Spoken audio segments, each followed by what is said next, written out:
A brand new day, a brand new vlog na cooking vlog. Nitay bukol ya matam ngali na pelag. Matagal akong hindi nakapag-cooking vlog kasi ang dami kong ganap na pasyal-pasyal ngayong April, Diyos ko. So ito na kung may nagaantay ba. At dahil nga sa hindi maubos-ubos kahit na anong gawin ko, yung laman na bunga nung pananim naming kamoteng kahoy. Ayan, nagtortor ako ng 2 piraso lang naman. Kasi konting-konti lang talaga yung kailangan kong kamoteng kahoy ngayon. Pero madami na ang kalalabasan nito. Ayoko rin kasi magluto ng marami ngayon kasi medyo may katagalan tong gagawin ko. So una, syempre isi-circumcise ko muna ulit itong mga nabeka ko na kamoteng kahoy na maihahalin tulad ko sa mga binti mo. Ugatin. Ako pala yun eh. Pagkatapos kong balatan, syempre hinugasan ko kasi may lupa-lupa pa yan. 76 times kong hinugasan yan, FYI. Kung wala ka pang idea kung ano tong lulutuin ko, just comment below or just comment down. Hindi comment down, below. Down na nga, below pa. Redundancy ang tawag doon. Sino ba nagpauso niyan? Bago ko ikuskus balungus itong mga kamoteng kahoy, bibiyakin ko muna tapos tatanggalin yung mga ugat-ugat niya sa gitna. Kasi ayokong napapasama yun tuwing nagkukuskus ako, nakakairita. Naaalibadbaran ako. Hindi ko na naman pala nagamit yung kuskusan na nabili ko sa Saudi kasi kunti lang naman tong kinukuskus ko, 2 piraso lang. Alangan buksan ko pa doon sa kahon niya tapos ang dami ko pang huhugasan na mga materyales niya. Ayun yun o, yung nasa likuran ko na nasa box na puti. Natapos ko naman agad-agad yung pagkukuskus balungus kasabay ng aking pangangayerker. Kapag hindi kasi ako mangangayerker, di ko siya matatapos ng mabilis. Ikaw, kaya mo rin bang mga yerker? Only Pangasinan knows. Ngayon ay kukunin ko na sa aming tukador ang mga kagamitan at sangkap na gagamitin ko sa pagluluto ng cherry pie pipichi-pichi.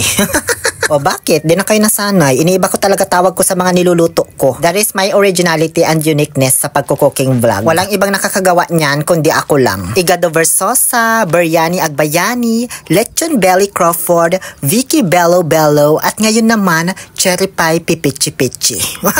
Sunod naman ay edit ko yung paggawa ko ng ice candy pangilinan.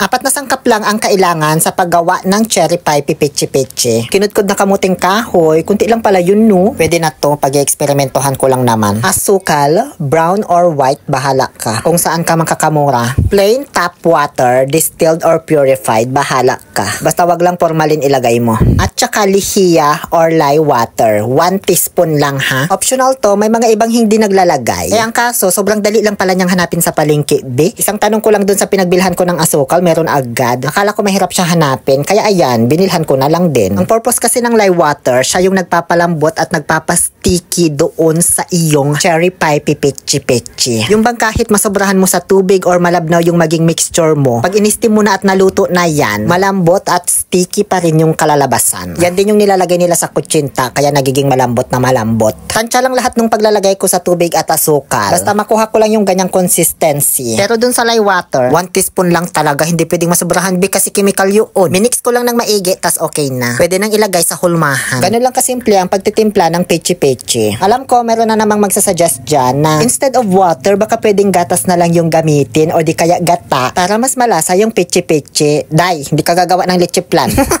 Charot, pwede nyo naman gawin kung gusto nyo. Desisyon nyo yan sa buhay. Ilagay nyo kung ano magpapasaya sa inyo. Pero para sa akin, nakakaumay na siya kasi pagkaluto nito, kukutod ko pa sa kinudkod na nyog or kaya kinudkod na cheese. Ganun naman kasi yung pichi-pichi, diba? So, yun na yung parang magiging cream niya or gata. Magmimistula na siyang in-steam na kasaba cake, be. Paglalagyan ko pa ng gatas dyan.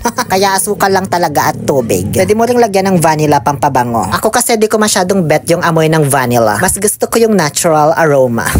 Pinuranisan ko muna ng mantika yung bawat hulmahan ha, bago ko nilagyan ng mixture. After ko maisalin sa hulmahan yung ating mixture, ngayon ay isasaalang-alang ko na ang pagsalang dito sa steamer. 11 pesos lang yung nagkasya para sa first batch of housemates. So makakailang salang na naman kaya ako nito, Diyos ko. Ito yung sinasabi ko sa inyo na matagal na proseso, yung pag-steam. Pero kung sa pag-prepare at pagtimpla, sobrang dali lang talaga. Bali kumukulo na dyan yung tubig ha, bago ko inilagay yung ating first batch of housemates. Binalutan ko ng tela yung takip para may design, malamang.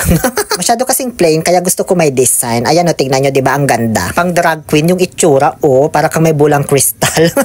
Charot, syempre pananggalang yan doon sa mga tubig na tumutulo. Hininaan ko na yung apoy, tapos hahayaan ko lang yan for 20 to 25 minutes. Habang nagaantay, nilagyan ko na rin yung iba pang mga photo molder para sa second batch, third batch, or kung hanggang saang batch man abutin itong pagsasalang natin.